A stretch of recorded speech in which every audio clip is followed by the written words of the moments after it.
go.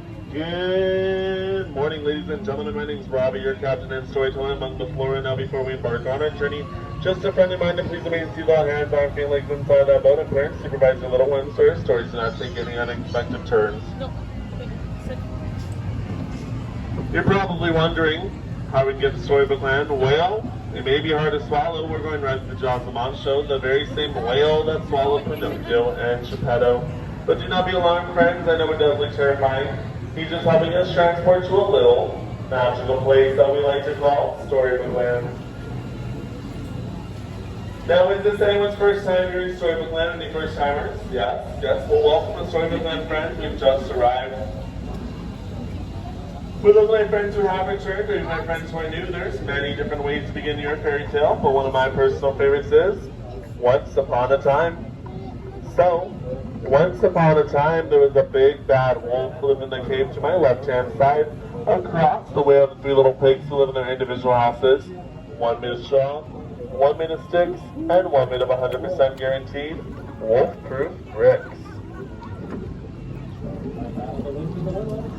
Now, just around the river bend, down with the turn of the page, we'll be greeted by the little English quaint village that was home to Alice.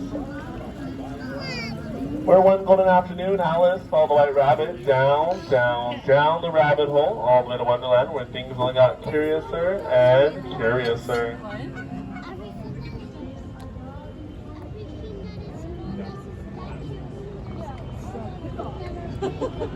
But if Wonderland isn't your cup of tea, then across the way is London Park, the very same park that Peter Pan took the darling children Michael, John, and Wendy before setting off to the second set of the right straight on till morning, where they never, ever have to grow up.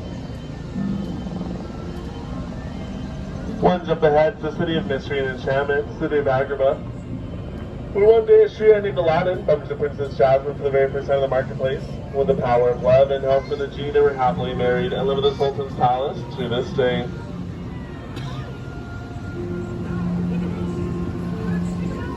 Here in Storybook Land, love blooms like the flowers right above us on these golden arches. These are the same golden arches that Prince Ali and Princess Jasmine soar over, sideways and under, on their magic carpet ride to a whole new world.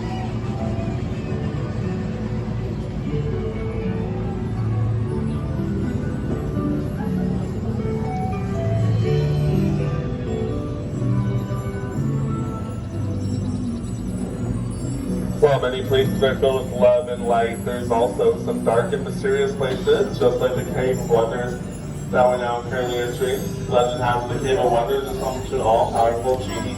Only the diamond in the rough and awaken the genie will grant you 3 wishes. Let's close our eyes, make a wish, and see if it comes true.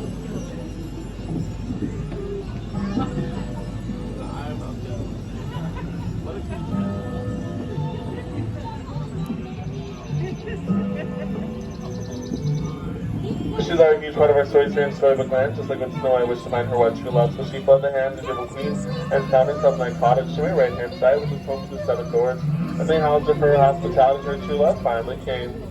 Or even the wish of Cinderella to her left-hand side. Cinderella wished to attend the ball, but her wicked stepmother half forbade it. Fairy Godmother granted her wish under one condition. At the stroke of midnight, all magic would fade, and her carriage turned right back to a pumpkin. You can still see her pumpkin carriage up on that bridge to this day.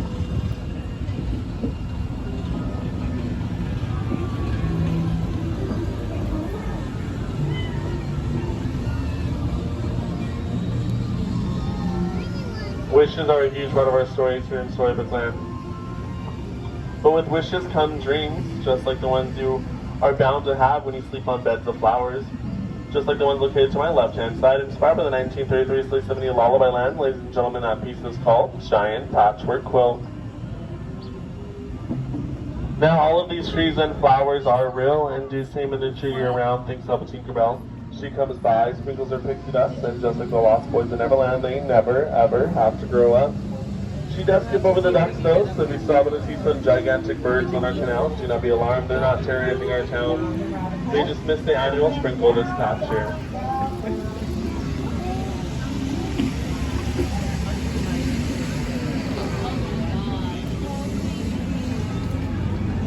Silly Exterminators is one of the first animations created by Walt Disney that continues to inspire so many stories throughout the years. Just like Mole, Rat, and Toad, whose daily manners up ahead located to our left-hand side.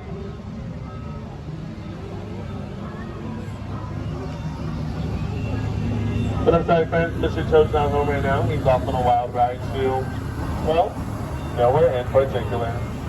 And the story of Arendelle, three sisters, Anna and Elsa. One more magical powers, one more powerless. But they prove that love can thaw a frozen heart. And the story of Geppetto, the woodcarver, who carved a little wooden boy named Pinocchio, wished upon a star to become a real boy, and when Pinocchio saved from the belly of monster, that wish was granted by the Blue Fairy, thanks to Pinocchio's courage.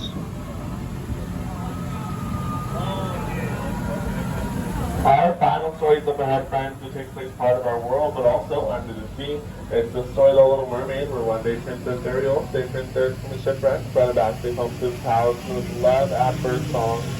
But her story starts off right behind that waterfall to my left-hand side in the underwater kingdom of Atlantica, with her father, King Triton, and her 6 other sisters. But as all of our good stories do, it ended with a happily ever after. Well, friends, it doesn't look like our story's coming to an end, but the magic here at Disney never ever does. So we can continue with our happily ever afters. Please make sure the hands are feelings inside that boat, and they'll indicate when it's safe to exit. On behalf of myself and all other storytellers here at Storybook Land, thank you guys so much for joining me on today's adventure, and I wish you the best of luck on your next one. Thank you guys.